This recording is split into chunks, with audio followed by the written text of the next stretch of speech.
The problem is that there is a lot of negativity still from some people who are very upset by the success of this project, of this program. The president has been categorical, and he has put his step or foot on the pedal. We as implementers, we have enjoyed great support from His Excellency the President, including very deep conversations about the pricing, about the sizes, and about discussions to ensure that the target group, there is no way you can get 2 housing units. If you have money, please, you are not the target. Your target is not affordable or social. Your area is the market, because the market is basically, and I would like my brother, the journalist who has asked about the sizes, I would want to look for our market sizes. They are still more or less half the cost of the ordinary market, and the sizes are good and comfortable. I mean, what maybe you are talking about. But this, I could live in here. They are cute. The environment is good. We will do the entire landscaping and ensure that also security wall is tight and neat. The naysayers. The other day I was very saddened by former Deputy President's statements. He has forgotten that he was part of the team. He has forgotten that he has launched some of these projects himself, alone or jointly with His Excellency the President. And he was our champion. Were his eyes closed that time? Let us be candid and honest, even at that high level. I want to urge former Deputy President, respectively, to be candid and tell Kenyans that here I'm employing 160,000 people, youth, that cement industry is benefiting from this, and we have shops throughout the country. These are contractors that we give this work. Where is the president coming in construction of our houses? The procurement is public. So for somebody at the level of my deputy president, former deputy president, to tell Kenyans that there is somewhere my ministry is sitting behind the scenes and making some illegal contracts, I would want him to tell the ESCC where is that, who happened to be there, so that then they can help me to deal with that as a corruption issue. The procurement is at my office. We take full responsibility of the process of procurement. The contractor buys his own materials. And I'm sure in this place, there are people who are supplying stone and sand. There are mamambogas who are cooking for our workers. I do not agree with him that one day, when the next government comes, because that's the critical statement, that this housing will stop. Can I promise Kenyans that governments work in succession? Governments work in succession. This is not a personal project for Alice Wahome. Tomorrow I will not be the minister. The president will not be the president tomorrow. But the program belongs to Kenyans. Kenyans have invested. Kenyans will have bought homes. Are you telling Kenyans that if you became the president, then you will stop Kenyans from owning this home? By 2027, I believe I will be having maybe close to the 1 million housing units. So you will say today, on one stroke of a pen, from your statement, it means you will also, as a president that time or whoever you will be, you will also be dictatorial. Then you will also be not consultative. My friend, we are building these things with an act of parliament. You would have to go to parliament, tell the parliamentarians to remove the program from Kenyans. You come with that bill to Kenyans. to give you approval to evict them from their homes. I can tell you that is a dream. I don't see that one happening. And if it does, then it is bad leadership. You are promising bad leadership. There are very many projects this government is doing from the previous government. Be they roads, be they schools, be they hospitals, be they the Mau Mau roads, be they the markets, ESPs. We have taken a legacy from the previous governments. And there is no way we are going to kill projects because of one single person. Out of question. My dear brother, you are now losing it. I think engage Kenyans towards development, towards better planning if you have. Tell Kenyans how you will improve their lifestyles, their living conditions, their cost of food. Then they will take you seriously. Obviously, the cost of food has gone down today. Cost of unga, cost of sugar, cost of cooking oil, cost of fuel. So that transport has gone down. Tell Kenyans we have employed 70,000 teachers for once. Tell Kenyans inflation has dropped from 9 point to 2.7. Yeah? Bana Machakos is hot, eh? Munakaanga hivi. Naona nyinyi wote muna sweat mpaka sasa hata waziri. That's the end of the press conference. Swali ya mwisho, please. I have now closed on the housing, isn't it? Your question was on? What is hot about, one, I'm building several registries countrywide. We have a registry in Wote because it's part of devolution. And we will be moving, not the registry in Machakos, we will be moving registration for Makueni from Machakos because it was not there, to Makue, land registration to Makueni. The registry here will stay.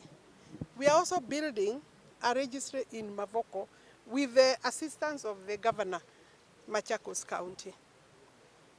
Any documentation that may have an issue, may it be boundary issues, that is not necessarily registration, land registration issue. But we are able to tell where your documents should reside. I mean, that's the work of my technical teams, so that there is no conflict. I think there is a general fear that I'm closing either here and taking titles, documents, registration work of Machakos County to Makueni, far from the truth. So, Konza documents, I know registration of titles, some have been in Nairobi for reasons of the regime under which they are registered. But as we convert them into blocks, they are now moving into their local registries. So if your title is in Konza or around there, the technical teams will be able to tell you which is your adjudication section, and you will remain in your adjudication section. Sometimes within the county, there is only one registry. And that's why the need for people not to go far. So there is no way I'm removing you if you are in Konza and you are going to Makueni, sijui where, Wote. Wote will have its own work. And we will look through and see what needs to remain in Makueni and what needs to remain in Machakos.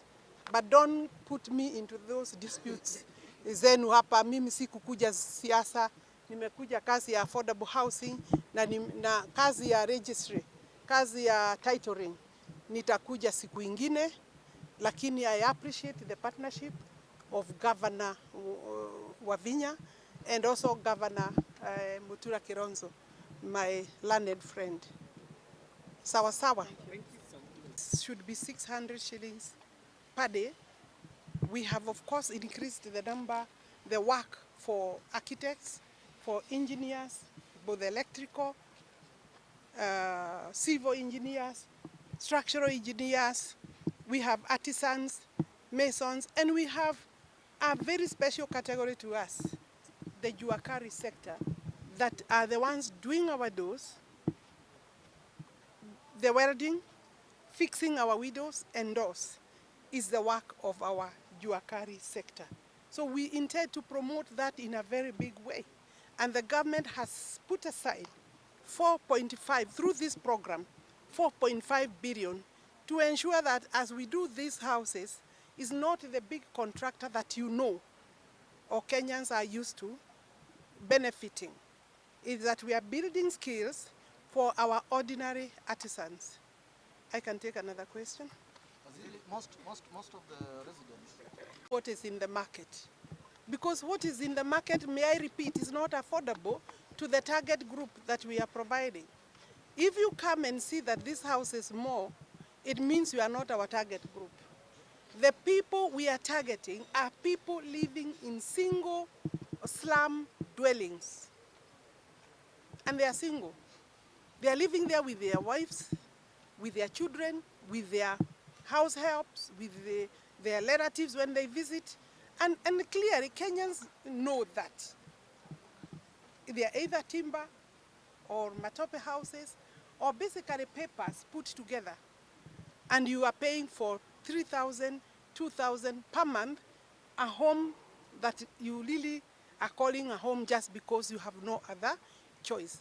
And generally, you know, my good friend, that that house then is not even yours. So if the government is coming with a program that as Kenyans we are participating and ensuring that as you live in, the home becomes yours. I can tell you, this particular site has expressed interest of over 2,000 people that have made inquiries of how to own these houses. So it is true, there's more. And these are not the sizes in the market. And for them to be affordable, we're not providing luxury. We are providing a lifestyle that removes you from indecent or uninhabitable, basically very poor living conditions, where you would not even want as a Kenyan to continue living. But that's what you can afford at that stage. This house has all the facilities. And we will also assess the surrounding, tell Kenyans how you will improve their lifestyles, their living conditions, their cost of food. Then they will take you seriously. Obviously, the cost of food has gone down today. Cost of unga, cost of sugar, cost of cooking oil, cost of fuel. So that transport has gone down. Tell Kenyans we have employed 70,000 teachers for once. Tell Kenyans inflation has dropped from 9 point to 2.7. Yeah? Bwana Machakos is hot, eh? Munakaanga hivi. Naona nyinyi wote muna sweat mpaka sasa hata waziri. That's the end of the press conference. Swali ya mwisho, please. I have now closed on the housing, isn't it? Your question was on? Basically, what you have seen, I have just done a quick round for inspection, touring to see the readiness for us in respect of this project to give it out to the public.